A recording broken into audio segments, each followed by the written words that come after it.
David Fincher's The Killer is on its way to Netflix after a quick stopover in movie theaters. And in this one, Michael Fassbender plays a very cold-blooded hitman who, after a botched assignment leads to an attack on someone he cares about, goes on the warpath.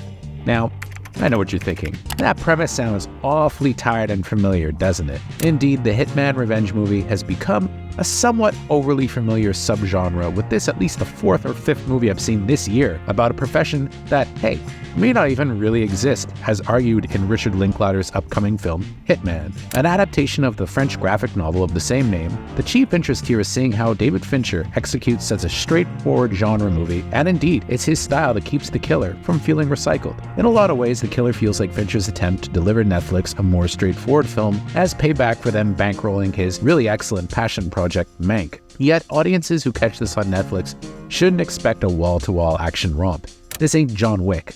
Rather, Fincher's film is as cold and calculating as its protagonist, with his murderous trade less softened than usual for the genre. Fassbender's nameless killer does things John Wick or the noble assassin played by Chow Yun-fat in John Woo's identically titled thriller would shudder at, including killing helpless bystanders that are, if not wholly innocent, then at least close to it. It's this coldness and sadistic streak that makes The Killer so intriguing, as Fassbender is playing a guy who probably would be a villain in any other action movie.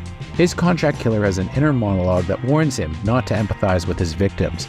And while you can tell that he doesn't consider killing a thrill or even particularly enjoy it, you can also tell that he's not overly bothered by all the bodies he leaves behind. In fact, he only really shows emotion or empathy once or twice. After a hit gone wrong, his employers attempt to eliminate him to prevent any blowback on their client.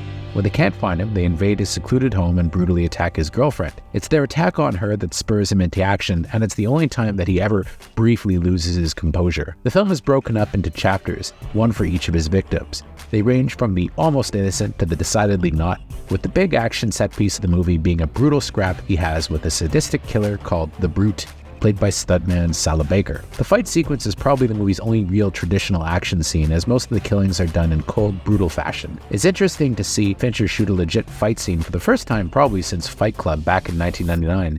And the brutality of this sequence definitely feels like a callback to that earlier film. This also marks Fincher's first credited collaboration with writer Andrew Kevin Walker since Seven, although the dialogue is mostly kept sparse until Fassbender meets up with another rather verbose killer, played by an excellent Tilda Swinton, for a meal in the last act. While mostly grim, there are some darkly comedic aspects, including the killer's all-encompassing love of the band The Smiths, his constant use of sitcom character names for his aliases, and the fact that he buys many of his gadgets from Amazon. Swinton's character even repeats the same hunter and the bear joke used to great effect on Netflix's own The Crown a few years ago. As usual for a David Fincher movie, The Killer is impeccably crafted, running a lean 2 hours and sporting Fincher's signature cold, dark look via DP Eric Messerschmitt's. The score by Atticus Ross and Trent Reznor is more sparse than usual, and the sound design is intricate enough that if you get a chance to see this theatrically, you probably should.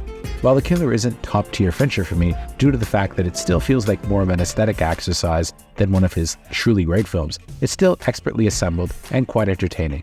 It also offers Michael Fassbender a pretty solid return to form after a slew of underwhelming films and a couple years off.